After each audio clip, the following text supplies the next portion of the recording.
ఆయన సలార్ మూవీ త్వరలో రిలీజ్ ఉంది. ఇంకా ప్రమోషన్స్ స్టార్ట్ అవ్వలేదు మరి అన్న. ప్రమోషన్స్ స్టార్ట్ అయినాయా స్టార్ట్ కాలేదా అనేది కాదన్న. ప్రభాస్ అన్న అంటేనే ఒక సింహం, ప్రభాస్ అన్న అంటేనే ఒక డాను. ఏంటంటే అతనికి ప్రమోషన్లు అవి ఏం అవసరం లేదన్న. సింహం ఎప్పుడైనా సరే సింగిల్ గానే వస్తుంది. ఎవరికి భయపడడు, ఎవడి కాళ్ళ కింద లొంగడు, ఎవడికి బెదరడు, ఎవడికి అదరడు. ఏంటంటే మూవీ వస్తుంది సైలెంట్ గానే, కానీ ఏంటంటే బాహుబలి రికార్డులు బద్దలు కొట్టడం ఖాయమన్న. ఆ రేంజ్ లో ఉంటది. ఏంటంటే ఇంతకు ముందు తీసిన సినిమాలు ఆదిపురుష్ కానీ రాధేశ్యామ్ కానీ అవి కొంచెం కాస్త నిరాశ పరిచి ఉండొచ్చు.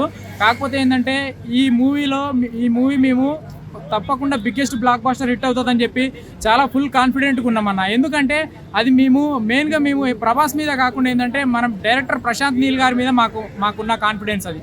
ఎందుకంటే డైరెక్టర్ ప్రశాంత్ నీల్ గారు ఇంతకుముందు కేజీఎఫ్ చాప్టర్ 1 చాప్టర్ 2 ఇలాంటి సినిమాలు తీసి ఎంతో పాన్ ఇండియా లెవెల్లో ఏంటంటే చరిత్రను సృష్టించారు. అలాంటిది ప్రభాస్ విషయంలో కూడా ఇప్పుడు ప్రభాస్తో సినిమా తీశారనంటే ఆ సినిమా తప్పకుండా కంబ్యాక్ అవుతుందని చెప్పేసి మేము మనస్ఫూర్తిగా కోరుకుంటున్నాం అన్న. టీజర్ లో చెయ్యి ఒకటి పిడికిలో ఒకటే చూపించారు. ట్రైలర్ లో 2 నిమిషాల తర్వాత ప్రభాస్ కనబడ్డాడు. అలాగే సినిమాలో కూడా ఒక చిన్న లీక్ ఏంటంటే ఒక 20 మినిట్స్ వరకు ప్రభాస్ కనబడతలేడట అంటున్నారు అన్న. ఇప్పుడు ఒకటి ఏంటంటే సినిమా అనేది ఏదైనా సరే లేట్ గా కనిపించింది కదా అని చెప్పి సినిమా ఫ్లాప్ అయిపోవాలని రూల్ ఏం లేదు. అట్లా అని చెప్పేసి తొందరగా కనిపించేదో ఎక్సైట్ అయిపోయి ఎగిరెగిరి పడ్డాడు కదా అని చెప్పేసి సినిమా బ్లాక్ బస్టర్ హిట్ అవుతుందని చెప్పుకోవడానికి రూల్ లేదు. ఏంటంటే ఏదైనా సరే మనం చూడాల్సింది ట్రేలర్ ఎలా ఉందని కాదన్న. ఇప్పుడు ఫర్ ఎగ్జాంపుల్ అట్లా అనుకుంటే చాలా సినిమాలు, ఫర్ ఎగ్జాంపుల్ బాలకృష్ణ పైసా వసూలు ఉంది, మనం ఓఎంఓ blockbuster hit industry hit కొట్టేస్తుందని అనుకున్నాము ట్రైలర్ చూసి.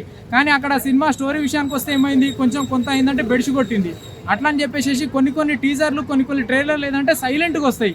సైలెంట్గా ఏంటంటే ఎటువంటి డిస్టర్బెన్స్ లేకుండా సైలెంట్గా వచ్చి ఏంటంటే అలాంటి సినిమాలే బిగ్గెస్ట్ బ్లాక్ బస్టర్ లెవెల్లో వెళ్ళే అవకాశాలు కూడా ఉంటాయి. ఏంటంటే ఇప్పుడు ఏదో ప్రభాస్ 2 నిమిషాల తర్వాత కనపడ్డాడు కదా ఫ్లాప్ అవుతుంది అని చెప్పి అనుకోవడానికి లేదు.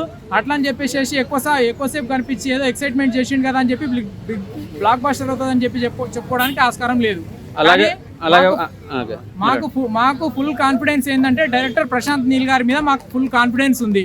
అతను ఏంటంటే ఏ సినిమాకైనా సరే ఇప్పటి వరకు తీసిన సినిమాలు ఏవి కూడా ఫ్లాప్ కాలేదు. ఈ మూవీ నుంచి కూడా ప్రభాస్ గారికి సరైన న్యాయం చేస్తారని చెప్పేసి మాకు గట్టి నమ్మకం ఉంది. అలాగే ప్రశాంత్ నీల్ ఫస్ట్ మూవీ ఉంది కదా ఉగ్రం దాని టైప్ లో ఉంటుంది అంటున్నారు కొంతమంది. ఉగ్రము అన్న ఏంటంటే ఇప్పుడు ఉగ్రం టైప్ లో ఉంటుందని చెప్పేసి మనం ఉగ్రం లాగా ఉంటుంది అని చెప్పేసి ప్రత్యేకించి మనం చెప్పడానికి లేదు. ఇంకోటి అలాగే ఉండదని చెప్పేసి చెప్పడానికి లేదు. ఇప్పుడు మనం ఇవన్నీ డిస్కస్ చేసే బదులు ఏంటంటే మనం సినిమా రిలీజ్ అయ్యే రోజు ఆన్ స్క్రీన్ మీద చూస్తే అసలు మూవీ ఏంది, స్టోరీ ఏంది, స్టోరీలో ఇచ్చిన కంటెంట్ ఏంది అనేది మనకు అర్థమైపోద్ది. కానీ ఆల్మోస్ట్ ఆల్ గా నాకు తెలిసి అయితే మూవీ కన్ఫర్మ్ గా హిట్ అవుతుంది అని చెప్పేసి మాకు పూర్తి విశ్వాసం ఉందన్న. ఏంటంటే ఇప్పుడు ఏదైనా సరే ప్రభాస్ 2 మినిట్స్ తర్వాత కనిపించింది కదా అని చెప్పి మనం డిసప్పాయింట్ కావడానికి లేదు. 2 మినిట్స్ తర్వాత కనిపించినా కానీ ఇటు సైడ్ 5 కత్తులు అటు సైడ్ 5 కత్తులు ఒక అమ్మవారి లాగా ఉగ్ర రూపాన్ని చూపించారు అన్న. దాన్ని మనం ఎప్పుడైనా సరే పాజిటివ్ గా థింక్ చేస్తే పాజిటివ్ అవుతుంది, నెగిటివ్ గా థింక్ చేస్తే ఫ్లాపే అవుతుంది. ఎప్పుడైనా సరే మనం పాజిటివ్ గా థింక్ చేయాలి కానీ నెగిటివ్ అనేది ఎప్పుడు థింక్ చేయొద్దన్న. మూవీ మాత్రం పక్కా ఇండస్ట్రీ హిట్ అన్న. ప్రభాస్ గారి కెరియర్ లో ప్రతి ఒక్కరు చూడండి. ఏంటంటే నేనైతే ఇది మన నెక్స్ట్ వీక్ ఫ్రైడే రోజు రిలీజ్ అవుతుంది. ఆ మూవీ కోసము చాలా వెయిటింగ్ లో ఉన్నాము. బుక్ మై షోలో ఇంకా టికెట్లు రాలేదు. వస్తే మాత్రం ఫస్ట్ టికెట్ నేనే బుక్ చేస్తాను. నేను ప్రభాస్ గారి ఫ్యాన్ కాదు, గోపిచంద్ గారి ఫ్యాను. ఏంటంటే ఈ మూవీ హిట్ అయితే ప్రభాస్ కంటే ఎక్కువ సంతోషించేది మేము గోపిచంద్ ఫ్యాన్సే, మేమే సంతోషిస్తాం అన్న ఎక్కువ. ఏంటంటే అతని కెరియర్ లో బిగ్గెస్ట్ బ్లాక్ బాస్టర్ హిట్ అనేది ఆయన ఖాతాలో పడబోతుంది. ఎవరు కూడా ఏంటంటే నెగిటివ్ రూమర్స్ కానీ ఏవి కానీ స్ప్రెడ్ చేయకండి దయచేసి.